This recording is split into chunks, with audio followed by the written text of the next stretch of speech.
Re-Zero, Arc 8, Chapter 66, The Magic Crystal Cannon. Rewinding time to before Cecila's segment slayed the star. That's why there's people who are more motivated than me flying around. So long as they ain't stronger than me, I guess there ain't no problem. People stronger than Halibel-san. Halibel, the only one who's absolutely stronger than me is the kingdom's sword saint.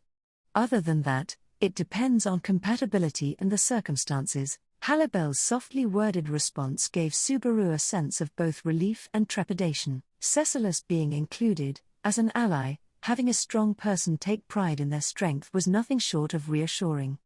That was especially true if they were among the strongest in the world. Precisely because of that, he could not help but be astounded by how out of the ordinary Reinhard was, who had his strength absolutely guaranteed by some of the world's strongest. The two of you sure have plenty of time to talk, no? Abel's sullen voice interrupted the conversation between Subaru and Halibel. Drawing a line of flame with his treasured sword of crimson, he led the group with the Yang sword in hand, cutting down the undead in their way and igniting their very existence. The power of the Yang sword was incredible, allowing Abel, who was originally only capable of catfighting with the child Subaru, to move as well as a first-rate martial artist. Frankly, the sight of Abel kicking the ground with such agility and dancing with the sword was enough to bug his brain. Vincent, you disrespectful lot, do not make the Emperor do all of the fighting for you. Subaru, shut up, this is your punishment for hiding your trump card.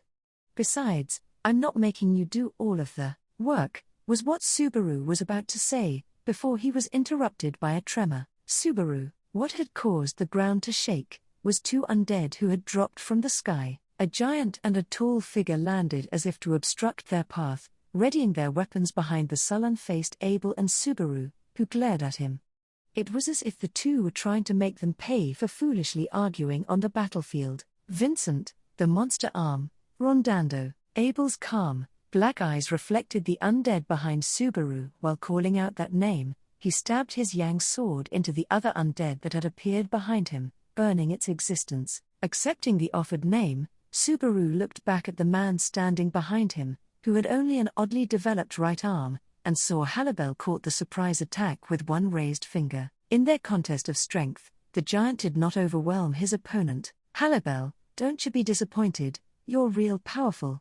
I just gave you some ground. Halibel stood with his heels in the air, the streets rippling like the surface of water beneath his feet before dissipating. That highlighted the difference in status between the still Herculean might of the monster arm and Halibel. Whether that was a relief or not was unknown, but in any case, it was helpful. Subaru, Rondando, ? You, onto the body of the monster arm, who had been stopped from moving. Spiker's palm was placed as she held Subaru's hand.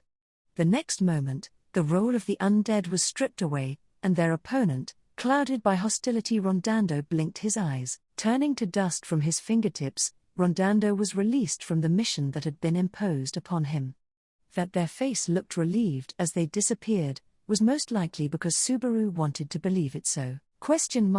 That's a more peaceful way to go than having your soul burned away, I suppose.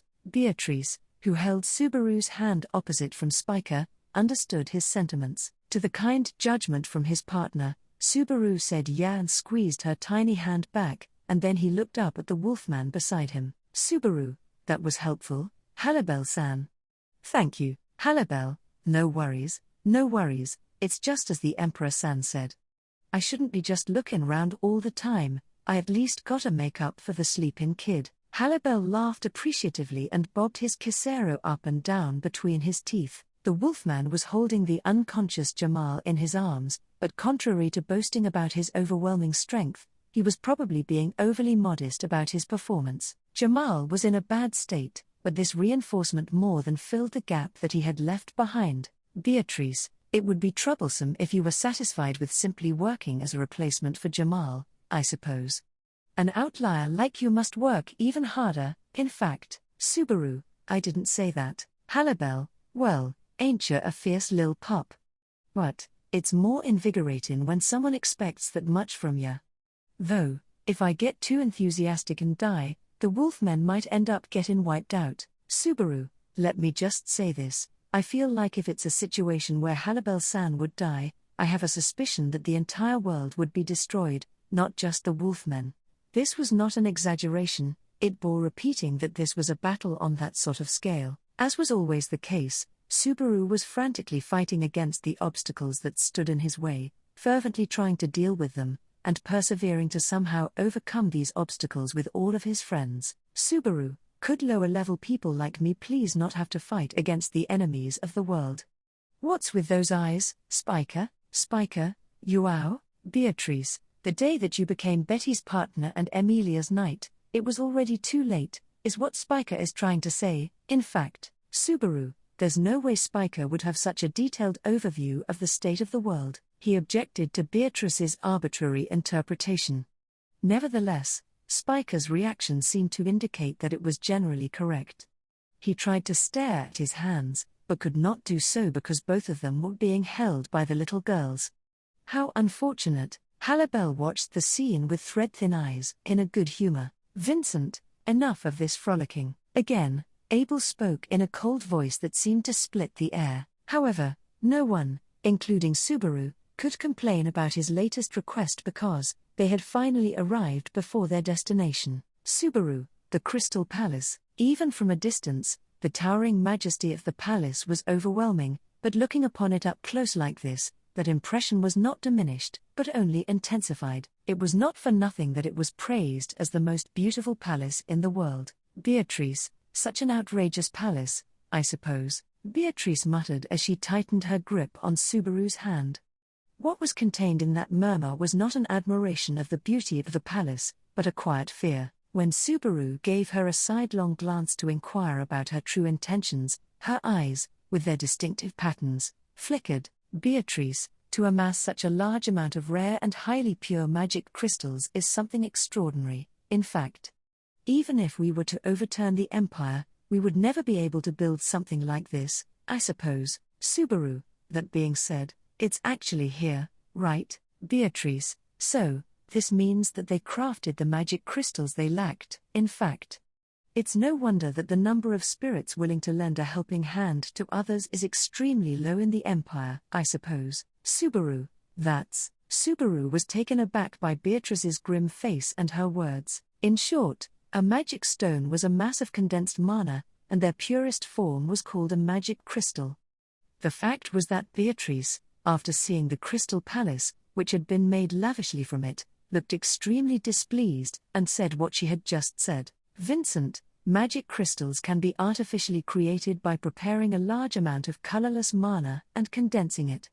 There is no denying that such a process was involved in the completion of the Crystal Palace. Beatrice, not just Subaru, but Betty is telling you too. In fact, this empire is detestable, I suppose. Abel's words and Beatrice's reaction gave away the fact that many spirits had their lives sacrificed to build this castle. This was something Subaru, a spiritual arts user, certainly had some feelings about. Subaru, Biko, I know how you feel. But, that and this fight are. Halibel, now, there's no need for you to say nothin', the kid gets it just right. You see, Wallachier's history's bloody and unequaled, but the shinobi are just as bad in retrospect. Beatrice, don't compare two bads and talk about which is better than the other. In fact, with her cheeks puffed out, Beatrice responded to Subaru and Halibel. Then, noticing the gaze of Spiker peering at her through Subaru, Beatrice, it's all right, Spiker, I suppose. My conclusion is the same as Subaru's. In fact, despite hating the Empire, there are people living here who have helped us, and there are even those whom Betty doesn't dislike. That's why Betty will fight earnestly, I suppose. Spiker, ow, Beatrice, just now, Betty felt like you called her Biko. In fact, only Subaru is allowed to call her that, not you, I suppose. Saying this with even more dissatisfaction than when she had seen the Crystal Palace, Beatrice then smiled. At that smile, Spiker let out a ooh of relief, which came along with a deep sigh from Subaru. On the other hand, Abel, who had lived in this castle which was the root of all evil, remained indifferent to the emotional compromise of Subaru and the others as he gazed upon the castle. Subaru, it's not just about you, it's about the deeds of your ancestors. Show some remorse, Vincent. The emperor does not easily bow his head.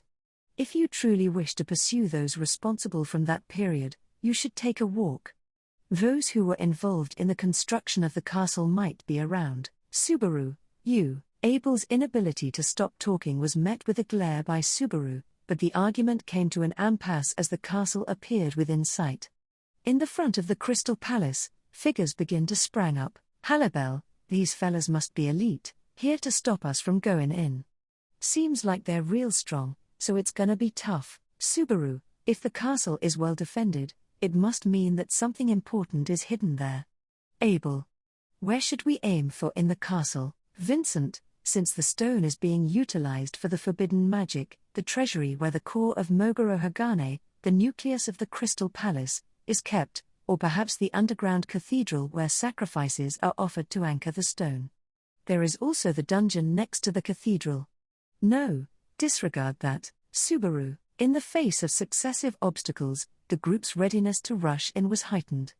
In the midst of this, Abel's retracted words made Subaru squint one of his eyes. Abel's brief mention of the Crystal Palace's underground dungeon, thinking of who might be chained there, Subaru sighed. Remaining in the imperial capital, it was Priscilla whose whereabouts were unknown. Her survival had been confirmed thanks to Schult, who could feel their connection, but even with Subaru's repeated challenges, her presence had not been sighted in the imperial capital, and Sphinx, whom they had just defeated, had attempted to get Abel to return to the castle in order to meet Priscilla. Subaru, I already know about your relationship with Priscilla.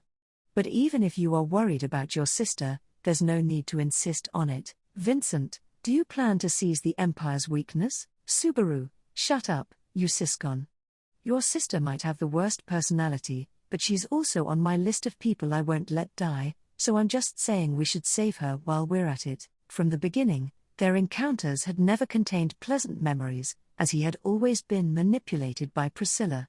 However, her follower, Al, hailed from the same homeland as Subaru, and he himself had been helped by Priscilla on several occasions. Also, sometimes he wanted to save Priscilla from a dire situation, just to see the look on her face when she would have to say words of gratitude. Beatrice, knowing her, she'll probably just say that you're late or that you've done a great deed. In fact, Subaru, I can already imagine it, but I want to confirm that for myself. Abel, that's my policy. Vincent, do as you please. Somehow, thinking that the reply was somewhat like a rehearsal for Priscilla, who never thanked him, Subaru and all the others except Abel looked at each other and nodded. For a moment, he was inclined to wait for Emilia and the others to catch up to them along with the former emperor of Wallachia, whom Halibel had seen off. Subaru, there's no missing the turning point while being so eager. Let's go. Beatrice, I suppose. Spiker, you. Halibel, guessin' we'll go with that. Vincent, do not fall behind. Subaru, come on. For Viva the dissector, this resurrected state of life was akin to a dream. Individuals who had been revived as undead were abiding by the will of the caster for various reasons. Many were reluctant to fight with the goal of destroying their homeland, and thus had been mostly stripped of their sense of self, accepting the instructions to direct their instinctive violent impulses towards the living. On the other hand, there were also a certain number of individuals who, for the most part, were not under the influence of that mental manipulation. For example, individuals who were likely to experience an extreme decline in ability under the influence of mental manipulation would only receive minimal instructions so as not to disobey the caster's will. Viva, too, was one of the individuals who was only subject to minimal influence on his mind. However, that was not because the caster wished to avoid a decline in Viva's abilities. Viva had not even a sliver of a reason to disobey the caster's will. The bearer of the great disaster, who sought to bring ruin to the Wallachian Empire, did Viva's lack of defiance against that perhaps mean that he harbored a hatred towards the Wallachian Empire? Unfortunately, such a question could only be answered with a resounding no. The aspect in which the intentions of Viva and the bearer of the great disaster coincided was not concerning the survival of the Wallachian Empire.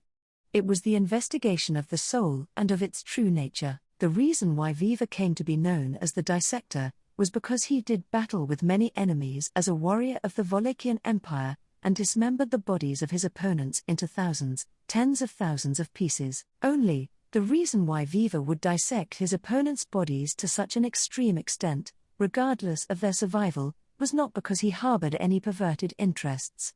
The pursuit of knowledge, that was his reason. At the extremity of dissection, what Viva had truly wished to ascertain was not flesh and blood, but the soul. The discrepancies between individual lives, the differences between strong and weak, the distinctions between male and female, just what exactly it was that individualized individuals, thirsting to know, Viva had dissected many a life. Despite having done all that, Viva had failed to perceive the soul during his lifetime, not even achieving the result of laying his fingertips upon it.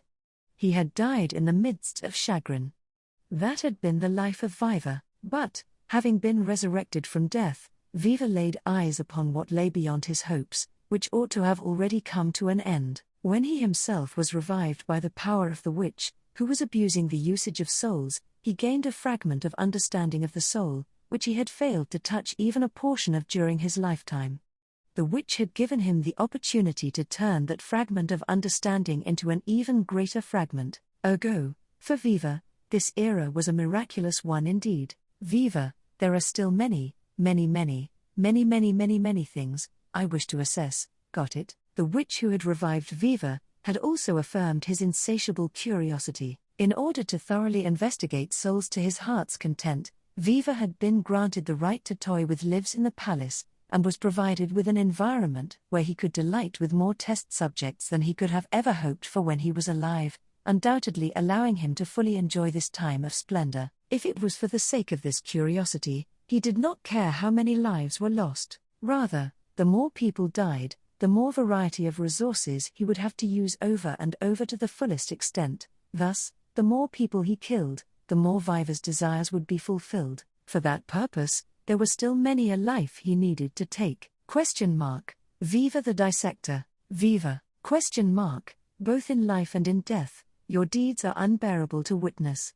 Therefore, though I may know your name, I shan't bestow upon you any choice save being scorched. A sword flashed red, and before he knew it, his field of vision was spinning through the air. The moment Viva had realized that it was the result of his own head having been lopped off, was when he had caught sight of his own headless body within his revolving vision, and bore witness to it bursting up in flame. It was not just his body that had been set alight, the same went for his lopped-off cranium. It was a sense of being overwhelmed that was reminiscent of the young boy who had once killed him, but what was decisively different about this, was that the flame brought about by the treasured sword of crimson, also reached beyond the bounds of death. Tasting the sensation of his soul being scorched, Viva experienced the greatest joy he had felt since having been resurrected. Viva, I see it, I got it, the whereabouts of the soul. As his flesh, his life, and his very soul were aflame, Viva was satisfied by this conclusion, realizing that despite killing many, dissecting their bodies, and continuing to repeatedly toy with lives, the quickest way had always been to just experience it himself, and thus he had taken quite the detour. He laughed to himself. For the group that was to infiltrate the Crystal Palace, the battle was extremely fierce. The dead stood blocking the path in a vast horde, refusing to allow entry to the living, and the bizarre forms of the inexhaustibly rising dead were so repulsive, the living would hesitate to take a step further. They had previously crossed paths with an undead called the Giant Eye Ismail, which had been wandering the imperial capital in a state that was far removed from its original form, and the taste of this situation was close to that. If there was a difference, it would be that, unlike Ismail, whose body had been transformed chaotically under the sole influence of an impulse to destroy, there was a concept behind the deformities of these dead. More aggressive, more radical, and more unorthodox, they were like clay kneaded as one's curiosity commanded. However, rather than mere clay, one had kneaded life itself. Furthermore, one had the knowledge and sense required to manifest their curiosity to its fullest extent, and for that, Viva the dissector, when Abel called out a name, it was a sign that the preparations for Spiker's star-eating were in order. Thus, those who could be defeated by star-eating should be defeated by star-eating. This was the unspoken agreement, as Subaru was well aware. Viva. Despite this, Abel had skillfully cut off the head of the person he had named with the Yang sword. Naturally, the merciless power of the Yang sword would set the soul of his opponent ablaze. To what extent they would suffer was something that Subaru did not know, having never experienced his soul being burned. However, the fact that he used the Yang sword to cut down an opponent who could have been defeated without causing them to suffer was a clear indication of Abel's anger towards the other person. Scary. But, I can relate to what Emperor San's feelin'. Commenting on Abel's sword strike, which could have been described as an execution, Halibel opened his thin thread-like eyes slightly as he slid through the enemies, his golden pupils seemingly gliding in the air. Standing in the way of the slickly moving Halibel were the deformed undead, whose bodies seemed to have been modeled after creatures with long arms and legs, but they proved to be no match for Kararagai's strongest. Their elongated arms and legs were mercilessly broken, and all 10 or so bodies were buried up to their waists in the ground that had become soft as if it had melted, rendering them unable to move. It seemed like something similar to the earth-release jutsu, and how it differed from magic was not clear. Furthermore, Halibel, don't push yourself too hard. Halibel, they've changed to look in nothing like they used tar. I doubt their names are still recognizable. Halibel, even if that ain't the case, I don't like making kids do the fighting anyway. And then, the number of Halibels had simultaneously increased by 3 more, each with the same capabilities as the original, in what was an outstanding feat. Although it was known that he could use the clone jutsu, being performed up close only further emphasized how broken of a skill it was. The clone jutsu by itself was already plenty powerful, but that one amongst the strongest in existence was able to do so was terrifying. Beatrice, truly thankful we are on the same side. In fact, Beatrice, having stopped an approaching undead with a purple arrow that had been shot from her outstretched hand, had the same thoughts as Subaru regarding Halibel. As Halibel had stated, against such undead opponents distorted to the extent of becoming far removed from their original form, Spiker had been unable to land an effective blow. Spiker, Subaru, it's frustrating, I know. But, don't hurry, don't haste, and don't panic. I'd rather reduce their numbers here than be surrounded after entering that cramped castle. While trying to calm the groaning Spiker, Subaru kept his eyes focused on the undead considered to have been deformed. As Beatrice and Halibel held the enemy back, those Abel could name were defeated with star-eating, and the remaining were defeated with the Yang sword. Such was the battle being waged to reduce their number. It could be said that, although their appearance had been distorted, the fact that they were not being spawned incessantly one after the other in a systematic manner was something fortunate. On the other hand, it would mean that, after being resurrected as undead, they had by some means been manually altered into that form, a proposition that did not change the heaviness within his chest by much. Subaru, but still, the fact that we can release them from that state by defeating them just once is that moment, Subaru had been about to say relief. Beatrice, Subaru, HK. Beatrice's altered expression and tone of voice caused Subaru to stiffen. Beatrice's round eyes were wide open, and the reason for her reaction had also become known to Subaru. For the anomaly taking place, it was just that obvious. Spiker, Spiker, who had also noticed that anomaly, the very cause of their astonishment, exclaimed as she pointed at the crystal palace that had begun to glow, slowly painting the entire landscape in a pale, white radiance. The castle was clothed in a brilliant luminance. However, the situation was not one where its beauty could be admired. The fact that the crystal palace was glowing meant that, Vincent, the magic crystal cannon has been activated. While cleaving through the bodies of 2 undead, one before him and the other behind, with a swift spin, Abel, upon sighting the radiance of the crystal palace, had loudly proclaimed thus. The magic crystal cannon, as mentioned previously, it was a weapon with an anti-army level of power that could be unleashed utilizing the energy stored within the magic crystals embedded throughout the crystal palace. Upon seeing the light that foretold its discharge, Subaru gasped. Subaru, are we the target? Vincent, no.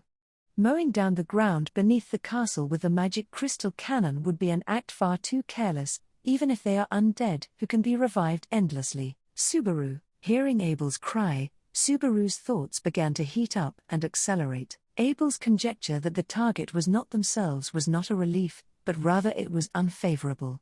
If the target had been Subaru and those with him, even if they were wiped out, the situation would have been easier to deal with. What was irreversible for Subaru was the deaths of his allies somewhere beyond his reach. He had not yet experienced a case where the magic crystal cannon had been fired, and now that they had come to a point where Sphinx had been defeated, to have it fired prior to reuniting with his allies could not be allowed. The magic crystal cannon needed to be stopped.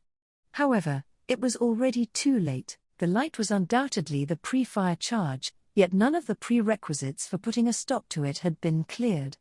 Not good. Not good, not good, not good, not good, not good. Letting it fire would be. Beatrice, stopping it from firing is impossible, I suppose. Subaru. Beatrice said so to Subaru, whose thoughts were spinning fiercely. Blinking his eyes, Subaru looked at Beatrice.